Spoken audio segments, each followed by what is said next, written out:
Morning students. आज का हमारा टॉपिक है DNA finger printing. Molecular techniques में हमने आपको इलेक्ट्रोफोरेसिस के बारे में इससे प्रीवियस वीडियो में बताया था। आज टेक्निक्स का ही पार्ट है डीएनए फिंगर प्रिंटिंग। तो इसमें हम जानेंगे डीएनए फिंगर प्रिंटिंग किसे कहते हैं और इसका क्या प्रोसीजर है, इसको किसने डिस्कवर किया था और इसकी एप्लीकेशंस कहाँ कहाँ होती हैं। तो डीएनए फिंगर प्रिंटिंग में जो सबसे पहली बात आती है कि हमारे ह्यूमन बीइंग्स में जो क्रोमोसोम्स में जो डीएनए होता है वो लगभग सभी में 99.9% सेम होता है, लेकिन एक पार्ट 0.1% जो है वो सब में अलग अलग होता है। जैसे सभी ह्यूमन बीइंग्स में फिंगर के जो हमारे उंगलियों या अंगूठे पर जो प्रिंट्स आते हैं वो सबके अलग अलग होते हैं। उसी तरह से जो ये वाला पार्ट है 0.1% जिसे VNTR रीजन कहते हैं, वेरिएबल नंबर टैंडम रिपीट्स कहते हैं, वो सब में अलग अलग होता है। इसी के बेस पे आज हम आपको डीएनए फिंगर प्रिंटिंग के बारे में बताएंगे।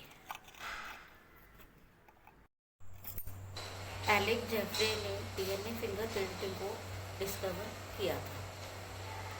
तो आइए देखते हैं कैसे डीएनए फिंगर प्रिंटिंग होती है। इसमें सबसे पहले हम एक टेस्ट ट्यूब में ब्लड लेंगे और ब्लड को सेंट्रीफ्यूज मशीन में हम रखेंगे और उसे सेंट्रीफ्यूगेशन के थ्रू सेंट्रीफ्यूज मशीन में सेंट्रीफ्यूगेशन के बाद ये रेफ्रिजरेटेड सेंट्रीफ्यूज मशीन है। सेंट्रीफ्यूगेशन के बाद हम देखते हैं टेस्ट ट्यूब में जो ब्लड है दो पार्ट्स में डिवाइड हो जाता है, नीचे की तरफ डेंस और ऊपर की तरफ लाइट कलर। ऊपर वाले प्रॉपर ब्लड को हम जो हैवी ब्लड नहीं है उसको ड्रॉपर की हेल्प से लेंगे और स्मॉल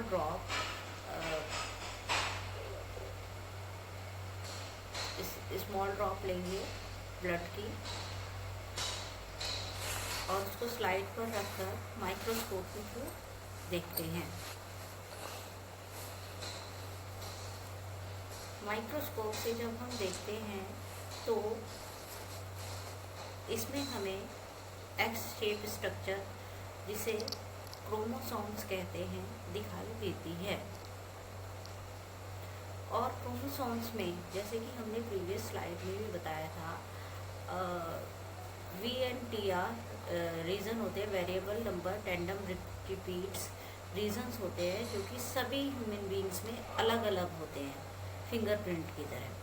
तो इन जो VNTR रीजन्स को हम इससे स्ट्रक्चर ऑफ डीएनए है और इसमें जो VNTR रीजन्स हैं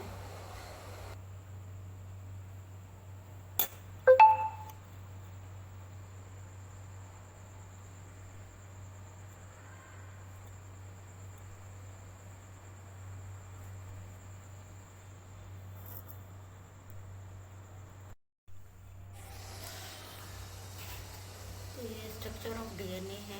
इसमें VNTR रीजन हमने माइक्रोस्कोप के थ्रू देखते हैं। अब जो VNTR पार्ट है डीएनए का उसको हम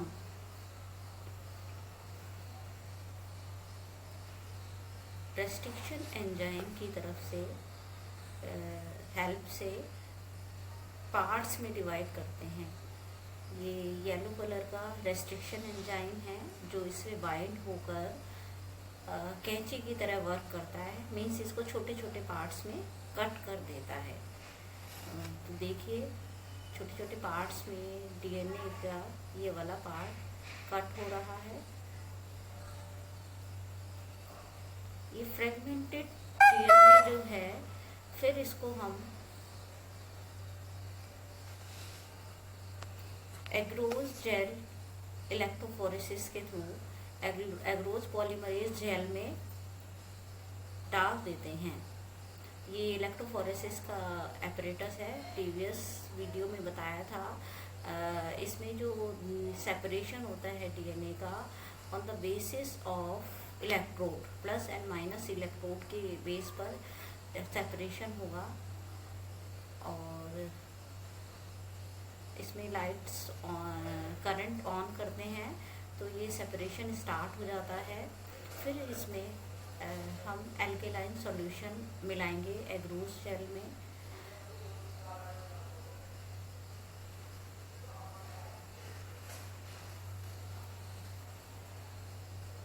और उसके ऊपर अल्ट्रावायलेट लाइट डालेंगे। धीरे धीरे ये सेपरेट होने लगते हैं इलेक्ट्रोफोरेसिस की तरफ हेल्प से।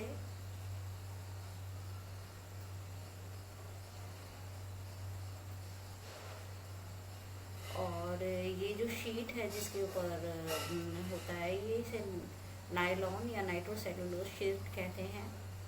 इसके बाद इस शीट को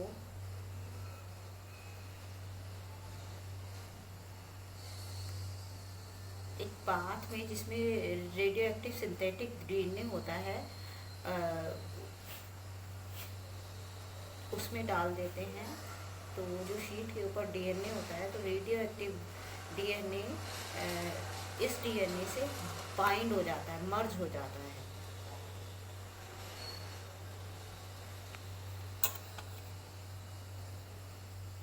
अब दिखाई दे रहा है ब्लू कलर और ये फ्लोरेसेंट लाइट।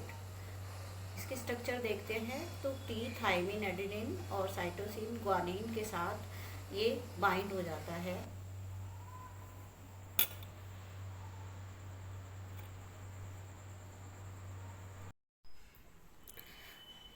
हमने डीएनए फिंगरप्रिंटिंग के प्रोसीजर के बारे में जाना।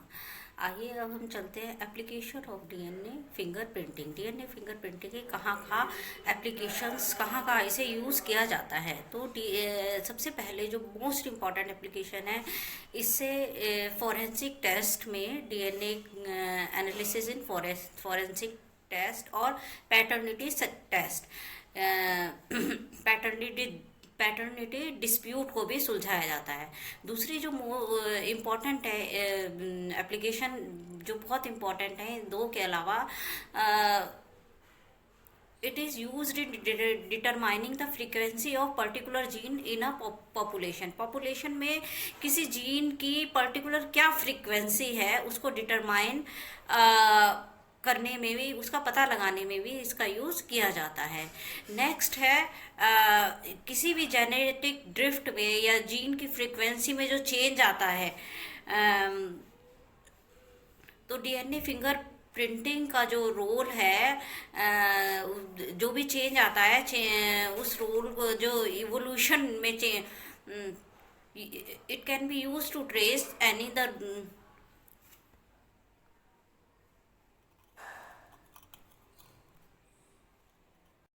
तो इस प्रकार देखा हमने कि डीएनए फिंगर प्रिंटिंग की प्रोसेसिंग कैसे होती है। यहाँ पर भी एक डायग्राम में दिखाया है। नंबर 1 पे जो टेस्ट ट्यूब है, इसमें ब्लड लेंगे, फिर ब्लड में जो डीएनए है उसको VNTR रीजन, इसको सेपरेट करते हैं और ब्लड की ड्रॉप को सेंट्रीफ्यूज करके उसे VNTR रीजन सेपरेट करके रेस्ट्रिक्शन एंडोन्यूक्लियस से इलेक्ट्रोफोरेसिस के थ्रू इसको सेपरेट करते हैं। फिर इसमें फ्लोरेसेंट डीएनए मिलाकर और इसकी एक फिल्म तैयार हो जाती है फिंगरप्रिंट टाइप की, जिसे डीएनए फिंगरप्रिंटिंग कहते हैं। तो इसका हमने जो इसके यूजेस हैं डीएनए फिंगरप्रिंटिंग के, इंग्लिश में भी पढ़े, हिंदी में। ये जो हेरिडिटरी डिजीज़ हैं उनकी पहचान के लिए या उससे रिलेटेड मेडिकल वर्क के लिए यूज़ होती है। दूसरा इसका जैसे किसी बच्चे के वास्तविक माता पिता की पहचान करने के लिए यूज़ की जाती है। और जैसे आपराधिक गतिविधियाँ वगैरह है तो उसमें भी जैसे स्मॉल सैंपल से डीएनए लेकर उसको डीएनए फिंगर प्रिंटिंग करके उसका पता लगाया जा सकता है अपराधी का। और दुर्घटना के दौरान शवों की पहचान करने में और पूरे वर्ल्ड में जितने भी स्पीशीज़ हैं उनका जियोग्राफिकल डिस्ट्रीब्यूशन उसको पता लगाने में डीएनए फिंगर प्रिंटिंग की हेल्प लेते हैं। Okay, thank you.